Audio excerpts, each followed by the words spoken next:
nga xam ne ni bu ñu fi jógee itam chambre de commerce ak yeneen membres yi nga xam ne ni dañ leen a représenté rek ñu partagé ak ñoom ba nga xamee ne ni en tout cas bu ñu demee ci diggante jënd ak jaay ci espace CEDEAO bi dem ak dikk bi en tout cas nun ñu xam fi nga xamee ni foofu la ñuy teg suñu tànk en tout cas ñu ngi leen di sant di leen gërëm ci wuy si bi ngeen xamee ni wuy si ngeen ko chambre de commerce bi ñu leen woo jàmp na lool waaye nag téewul ngeen bàyyi lépp ak weer wu tedd wi ñu nekk ak yitte yi ñëw taxaw fii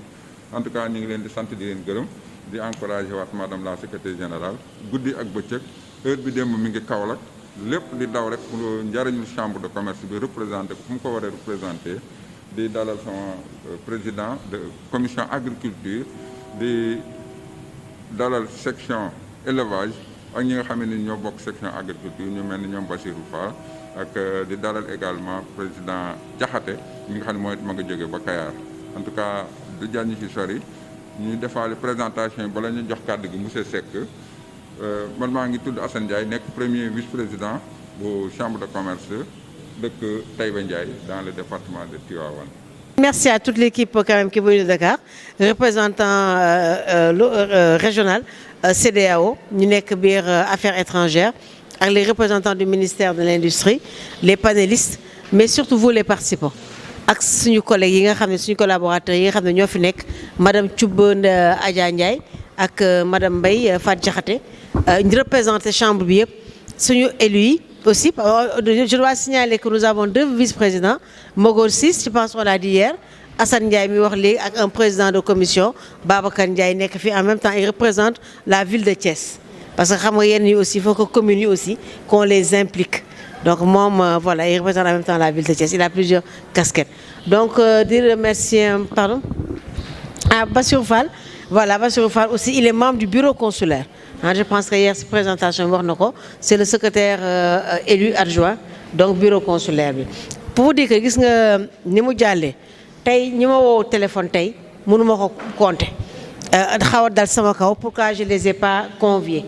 mais comme directive yi ma jotoon nii la. Donc soo gisee Adja Fatou donc seen toogaay bi am na solo parce que démultiplication bi am na solo donc yaakaar naa ne vous aussi vous êtes des élus consulaires mais dañ leen fal ngeen nekk ay présidents d'organisation professionnelle te xam ngeen ne que tey am na yoo xamante ne que seen produit surtout vous les maraîchers yooyu jàll na d'office mais xamu leen ko woon rawatina njaboot gi ngeen boot seen ginnaaw donc yaakaar naa ne aussi war nañ ko démultiplier waa chambre de métier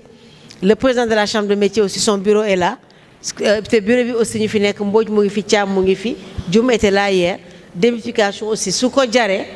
ñoom suñu leen woowee dinañ ñëw def démultiplication donc man de vraiment sama président soo waxee amatuma kàddu mais lu may ñaax rek mooy Thiès xam nañ ne que Thiès moom musul des ginnaaw te Thiès du mus a des ginnaaw la question que j'avais posée tout à l'heure elle n'était pas innocente mais la cartographie bi bu mu présenter les statistiques Dakar nee nañu moo am 98% su ñu ñëwee déwén bëgg naa Thiès am 110% te mun na nekk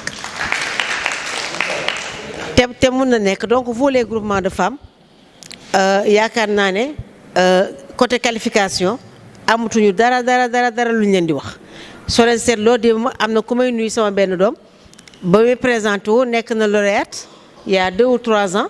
ren aussi mu nekkaat lauréate si concours boo xamante ni que ni dans le Sénégal on a pris 145 yu gën a xarañ. mu nekk fi donc pour dire que ne ko au niveau de la région de Thiès moom yaakaar naa ne duñ des ginnaaw donc c'est à nous de prouver parce que kontaan nañu pendant ces 2 jours gërëm nañu sant nañu mais je n'ai fait que mon devoir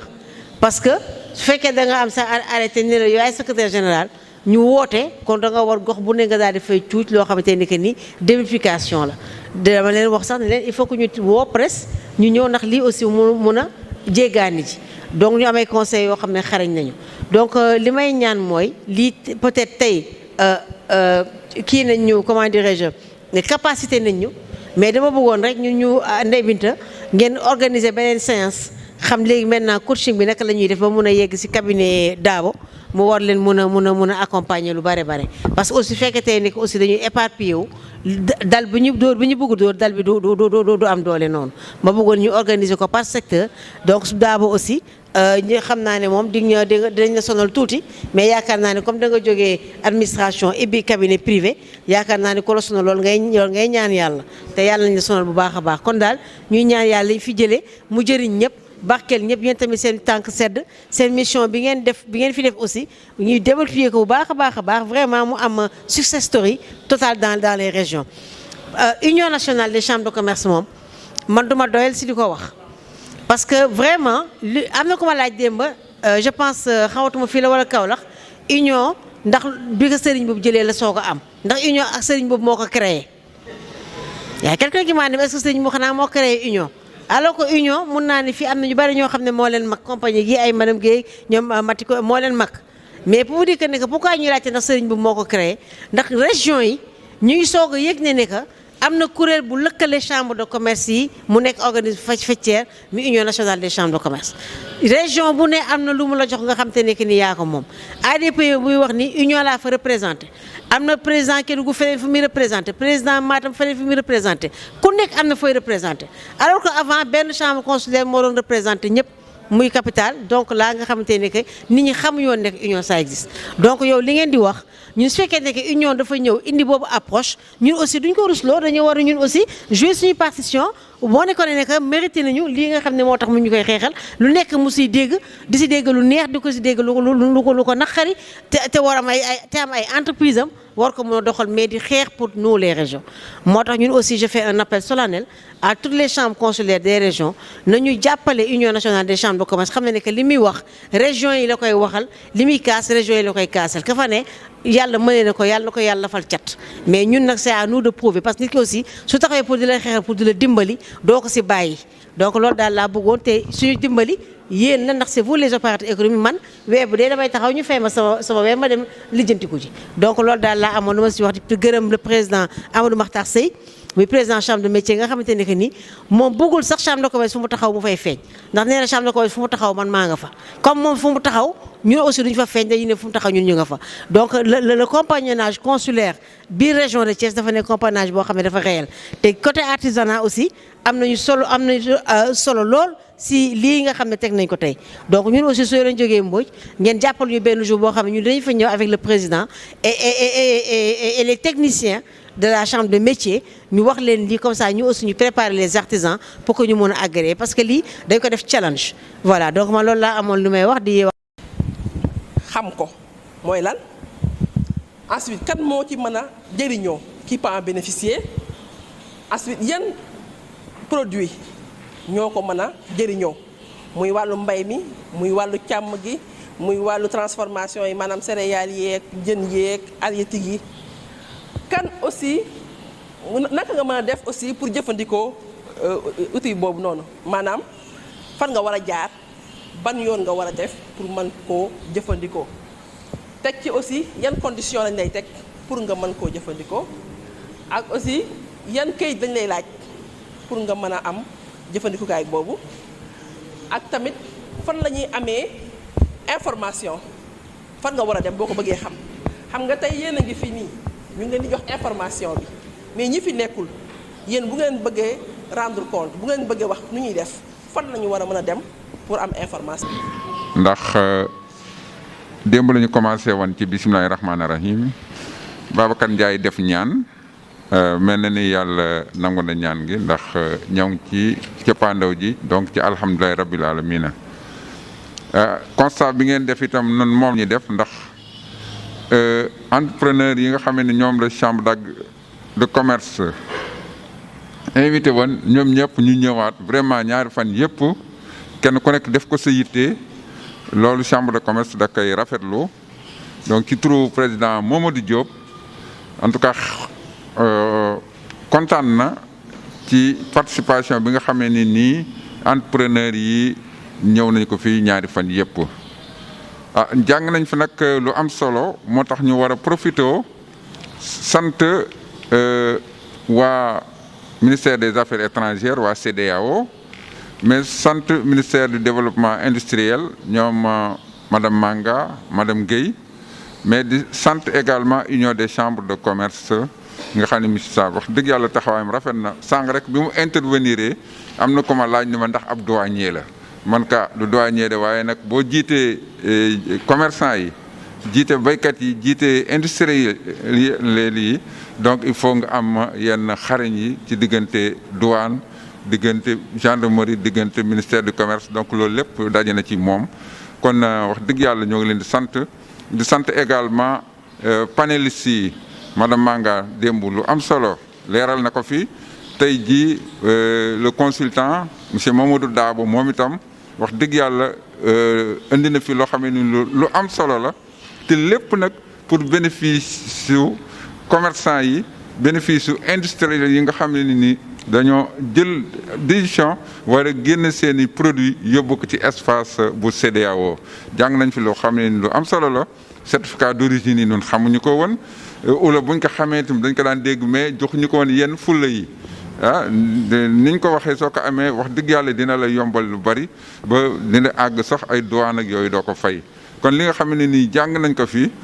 ñu nafaraat ko joxaat ko yeneen opérateurs yi madame la secrétaire générale ñoo ngi lay sant di la gërëm bu laajee ñu woowaat ñeneen ñi ñu def benn démultiplication nga xam ne balaa sunu gan ñu tedd ñi ñëwaat fii fekk gën nañ ko yaatal di ñaax ñëpp ñi nga xam ne dañoo war a génne seen i produits wax dëgg yàlla lii jafe na jafewul monsieur Dabo nag xam naa ni sëriwul buñ ko laajee ñaata la ñuy fay waaye dañuy waxtaan ba jubboo waaye suñu amoon base boo xamee ni nii minimum nga ne lii da su ngeen ko amee moom gën ngaa yomb lii loola tamit dina baax lool. bukki bañ ko nee nag wi dee na dañuy fan da ngeen maa nar a sonal waaye boo ma doon ca tool bay diw dinaa xam ne comme damay xëy rek dem ca loola waaye monsieur Dabo mais amul problème en tout cas doo ñu rëcc jël nañu seen i référence jël nañu numéro téléphone yi ñu continuer collaboration bi seen diggante ak chambre de commerce mais diggante chambre de commerce ak ay ressortissants en tout cas ci turu président Mamadou Diop noonu kontaan nañu di santaat bu baax les participants di sant l'équipe technique de la chambre de commerce bi nga xam ne ni madame Sangaré moo ko jiite di sant ñi nga xam ne nii ñoom ñoo jóge Dakar ñëw di sant ñëpp di gërëm ñëpp kenn ku nekk ni nga ñëwee ci jàmm yàlla nga dellu ci jàmm fekk njaboot gi yëpp ci jàmm waaye lii ñu fi jàng nag nañ ko jëfee ñi nga xamee ne nii ñoom mel ni siis nen produit yi li ci ëpp liy génn jën yi la donc président siis lii waa Joal am nañ ci wàll waa Mbour am nañ ci wàll waa Kayar waa Mboro waa Fass Boy président Bassirou Fall légumes yi moom itam war naa mën a génn pour dem dans la sous-région ak yeneen cuir et peau xam nga ñëw nañu tey wala ñëwuñu yooyu yëpp ay liggéey la yoo xam ne nii war nañ ko mën a taxawu ñi nga xam ne nii dañuy def aviculture di transformer en même temps ñoom dañ ko waxul de mais ñu ngi def aviculture di transformer di yóbbu ci centres commerciaux yi donc ñoom itam war nañoo mën a am ay pexe yoo xam ne war nañ ko mën a génne démb wax nañ fi wax bu am solo grippe aviaire bi duggal na fii mais dem nañu bañ ñi jeex na yenn états yi dañoo tëjoon seen frontière ci côté boobu loolu itam wax dëgg yàlla ngeen may ñu ay jéego doxal ñu ko ndax ñu mën koo lever ba nga xamee ne ni ñoom ñu mën a jaay seen i ginaar ou bien seen i produits transformés à base de ginaar ñu mën a dem dans la sous-région en tout cas kontaan nañu sant nañu ñëpp gërëm nañu ñëpp yal na yàlla defal leen jàmm defal ñu ko merci. koo xewle ma bëggoon rek indi ay seede jëmale ko ci SG parce que dañ naan bu ñu ne diw baax na ndax mbokk yee ko wax defe naa man maay collègue am nekk Dakar mais muy une collègue à moi bi ñuy jógee Dakar ñu ngi nii bi ñuy def visioconférence bi laa ne bu ñu demee Thiès duñ fa am gàcc teel laa prouvé parce que moom dafa comprendre que la chambre elle n'est pas communale mais elle est régionale erreur yu bari secrétaire généraux dañ koy def dañuy def ne chambre bi ci commune bi la yem de toutes nos chambres aspect boobu moom moo koy développé ak la chambre de Kaolack dañuy dem ba Nioro di encadrer ay groupement de femmes moom gis nañ fi Mbour gis nañ fi Kayar gis nañ fi Tivaouane donc la relation de la chambre elle l'a compris te mu ngi koy développé vraiment je tenais à faire ce témoignage xam xarañam lu jiitu sax may bokk moom chambre de commerce xam naa ko lu jiitu mais elle a toujours été comme ça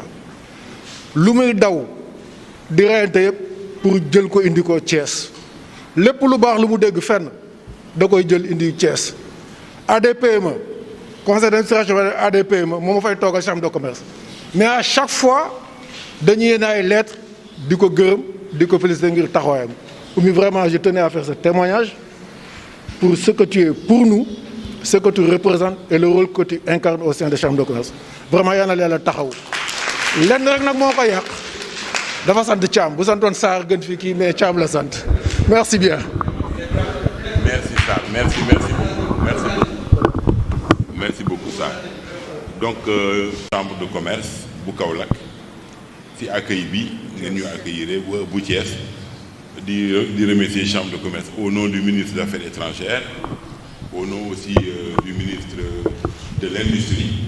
parce que c'est notre partenaire di remercier donc chambre de commerce Thiès pour accueil bi remercier itam participants yi lu ñu fi teewee pendant 2 jours bàyyi seen yitte yëpp ñëw toog fi di suivre atelier bi ak formation bi di yaakaar ni formation bi dina leen amal njëriñ et que dans quelque temps dinañu mën a am ay agrément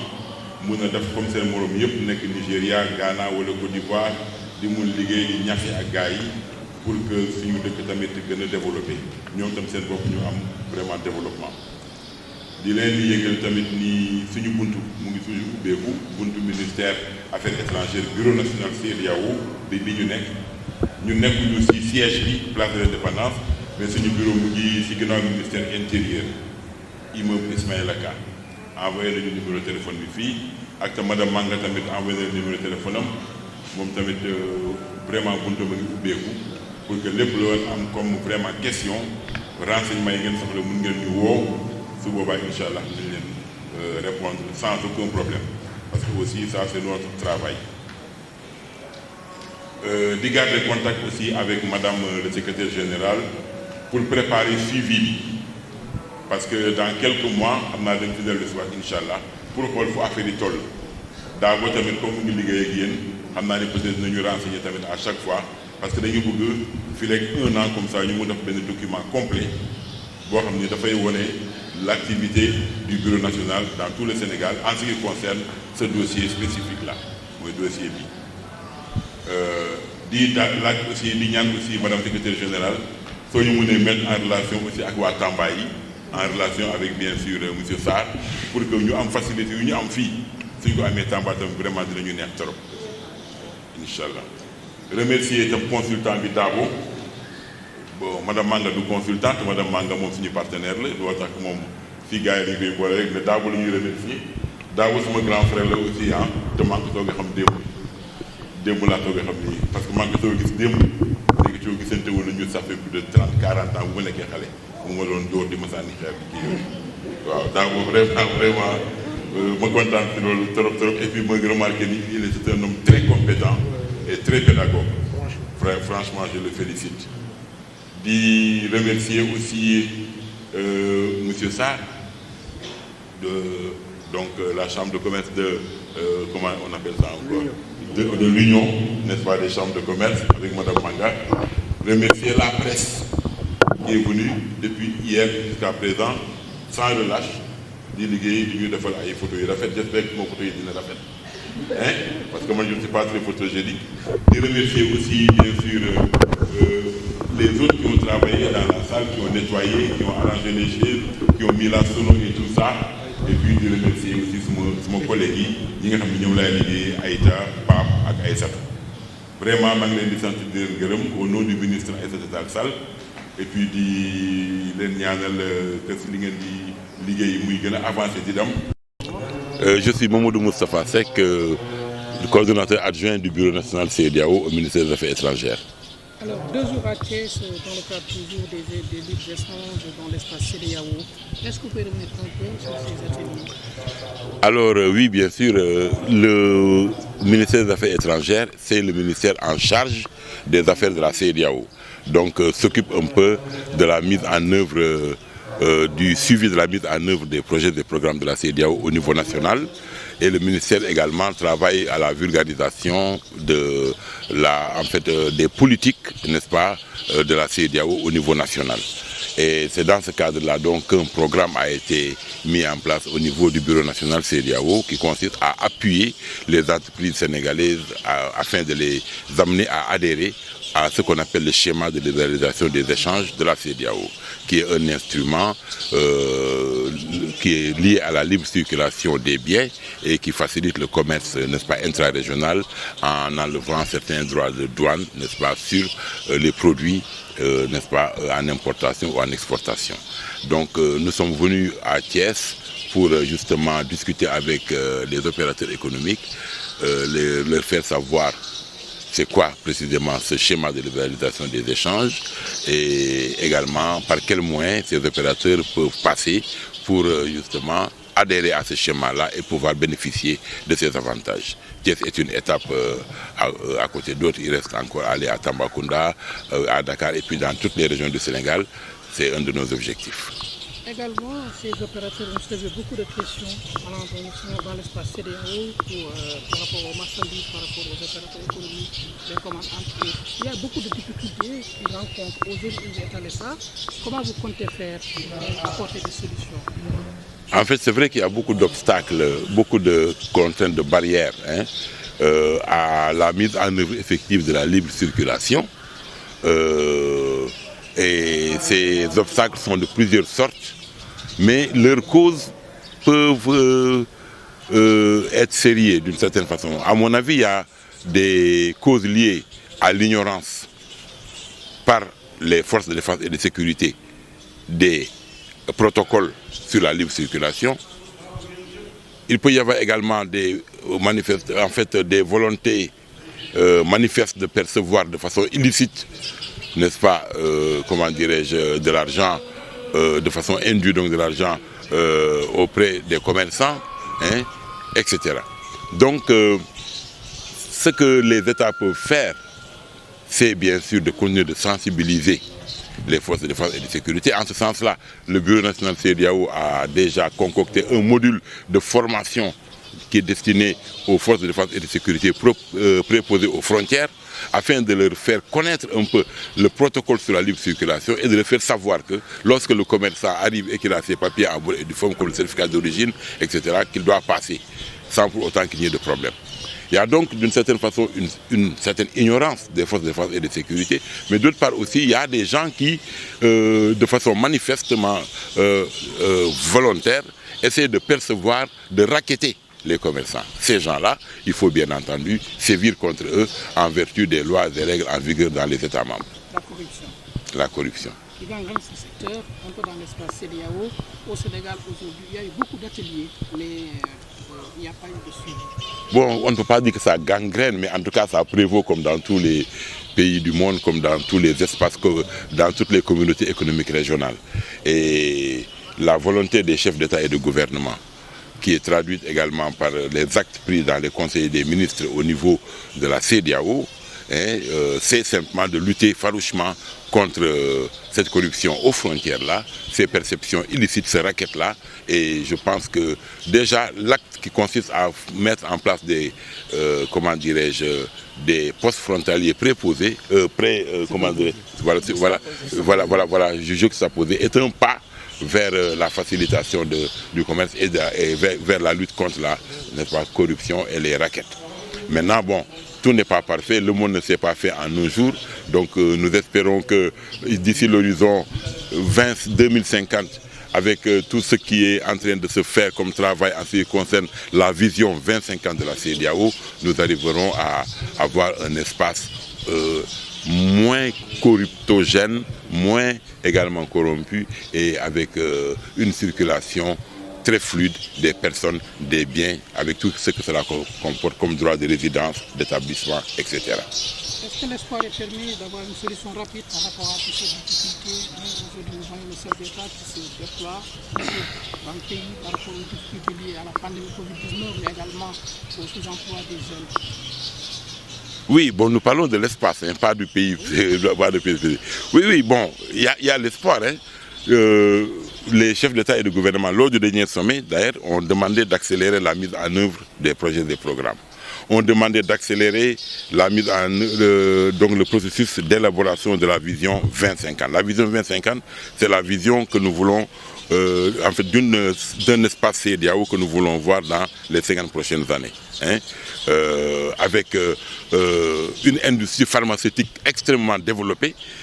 une industrie médicale extrêmement développée qui permettra, par exemple, lorsque des phénomènes comme la pandémie vont survenir, que nous soyons en position de lutter contre ça et beaucoup d'autres choses encore. Merci.